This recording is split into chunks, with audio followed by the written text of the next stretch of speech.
Hello दोस्तों, कैसे हैं आप सब। हमारी कहानियाँ देखने के लिए हमारे चैनल को सब्सक्राइब कीजिए और हाँ, बेल आइकॉन पर क्लिक करना मत भूलिएगा। हिंदू धर्म में करवा चौथ का अत्यधिक महत्व है, क्योंकि मान्यता है कि सुहागिन महिलाएं अगर ये व्रत रखती हैं, तो उनके पति की उम्र लंबी होती है और उनके दाम्पत्य जीवन में खुशियां आती हैं।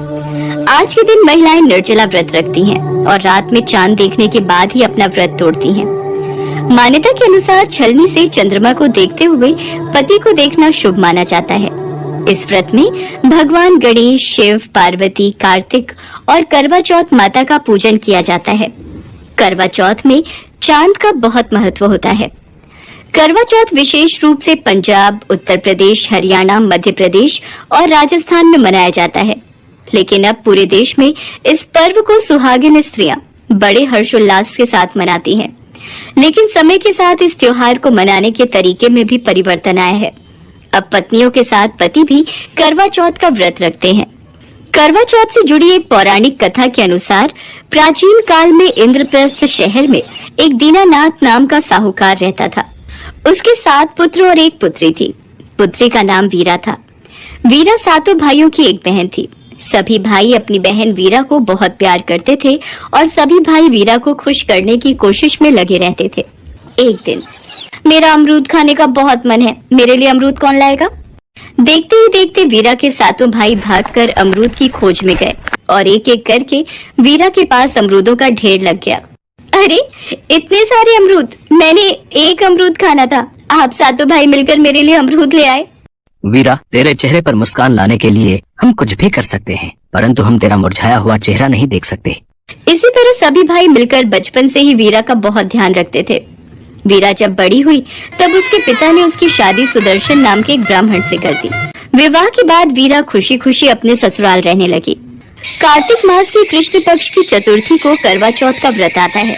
शादी के बाद वीरा का ये पहला करवा चौथ होता है और वो अपने मायके करवा चौथ का व्रत रखने के लिए आती है।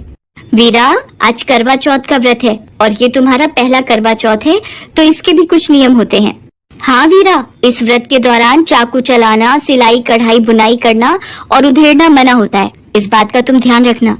मेरी 7 भाभी मुझे आज सिलाई कढ़ाई का हर काम मना क्यों कर रही हैं? मायके में रहकर ही तो समय मिला है, ससुराल में तो समय ही नहीं मिलता। मैं तो अपना काम करने जा रही हूँ। हाँ।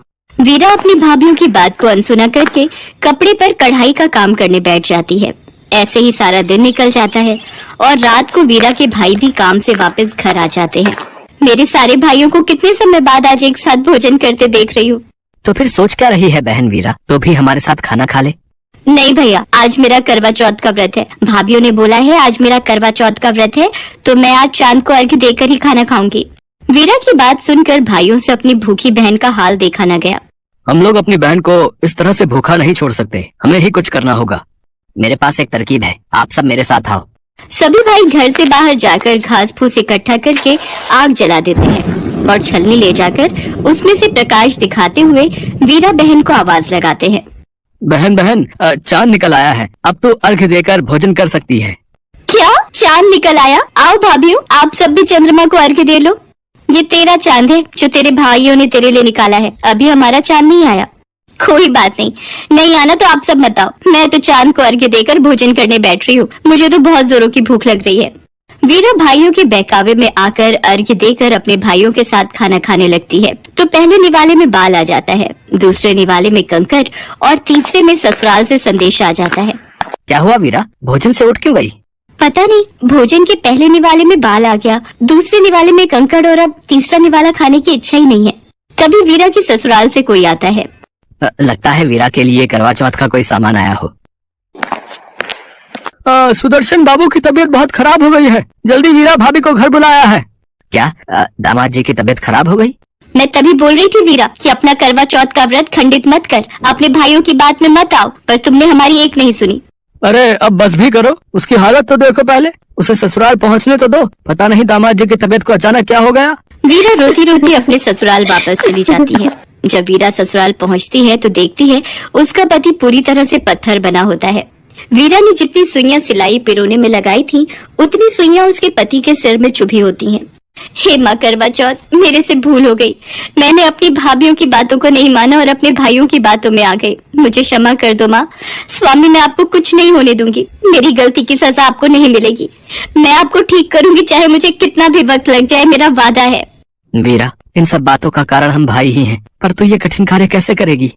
मुझे माँ करवा चौथ पर विश्वास है, वो मेरी पुकार जरूर सुनेंगी और मेरे पति को ठीक कर देंगी। करवा चौथ माता तो ममता की देवी हैं, इसलिए वो मेरा साथ जरूर देंगी और वही मुझे हिम्मत देंगी। वीरा के भाई उसे आशीर्वाद देकर वापस चले जाते हैं। वीरा को अपनी गलती का एहसास होता है और वो अपने पति के सिर में से उन सुइयों को हर रोज निकालती। इस तरह पूरा साल बीत जाता है और अगले साल फिर करवा चौथ का व्रत आता है। वीरा फिर सभी रीति रिवाज के साथ व्रत रखती है। वो जब अपने पति का सिर गोदी में रखकर सुइयां निकाल रही होती है, तब बाहर करवे बेचने वाला आता है। लगता है करवे बेचने वाला आया है। गोली, तुम इनका ध्यान रखना, मैं बाहर से करवा खरीद कर लाती हूँ। वीरा बाहर करवा खरीदने चली जाती है। गोली सुदर्शन के सिर को गोद में लेकर बैठ जाती है, पर उसके मन में खोट घर कर लेता है। कुछ ही सुई शेष रह गई है, इन्हें मैं निकाल देती हूँ। जैसे ही नौकरानी गोली आखिरी सुई निकालती है, वैसे ही वीरा का पति सुदर्शन होश में आ जाता है और वो गोली को वीरा समझ बैठता है और जो वीरा थी उसे गोली समझ लेता है। इस तरह जो वीरा थी वो गोली बन गई और जो गोली थी वो वीरा बन गई। पर वीरा चुप रहती है और उस वक्त अपने पति से कुछ नहीं कहती। मेरे पति ठीक हो गए, मुझे और कुछ भी नहीं चाहिए। कोई बात नहीं, अगर वे मुझे भूल गए हैं, एक दिन इनको सब कुछ याद आ जाएगा, ये मेरा विश्वास है, और गोली का झूठ सामने आ जाएगा। यदि मैंने इस वक्त इन्हें कुछ कहा तो इनकी तबीयत और न खराब हो जाए। मुझे चुप रहना होगा। इस तरह वीरा नौकरानी बनकर गोली की जगह वहाँ रहने लगती है और गोली वीरा बनकर। एक दिन सुदर्शन को किसी काम से बाहर जाना पड़ता है, तो वो गोली जो कि वीरा बनी थी उसे पूछता है, वीरा, तुम्हारे लिए क्या लाऊं? मेरे लिए बाजार से हार श्रृंगार लेकर आना।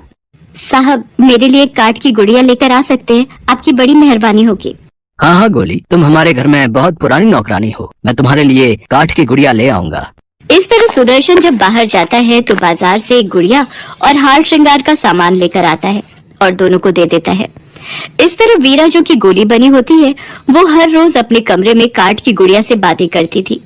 जो वीरा थी वो गोली बन गई और जो गोली थी वो वीरा बन गई। गोली, ये तुम रोजाना क्या बोलती रहती हो? नहीं साहब, मैं तो बस ऐसे ही। यदि तुम मुझे सच नहीं बताओगे कि तुम्हारे मन में क्या चल रहा है तो तुम मेरी तलवार की धार जानती हो। नहीं नहीं, आप क्रोधित मत होइए। क्रोध में आना आपकी सेहत के लिए हानिकारक है। मैं आपको सब सच बताती हूँ। वीरा जो कि गोली बनी होती है, वो सुदर्शन को सारी सच्चाई बता देती है। तब सुदर्शन को भी सारा कुछ याद आ जाता है। फिर सुदर्शन गोली जो कि रानी बनी होती है उसे घर से बाहर निकाल देता है। वीरा को अपने पति के लिए अटूट प्रेम का फल प्राप्त हो जाता है और उस दिन के बाद से वीरा हर वर्ष पूरे विधि विधान से करवा चौथ का व्रत रखती है। भाई भाभीयों के आशीर्वाद से और माँ करवा चौथ की कृपा से वीरा अपने पति सुदर्शन के साथ फिर से खुशी खुशी सुखमय जीवन यापन करने लगती है। भाई साहब, अब तक आपने सब्सक्राइब नहीं किया आपने जी, और हाँ, लाइक कीजिएगा और घंटी बजा लीजिएगा।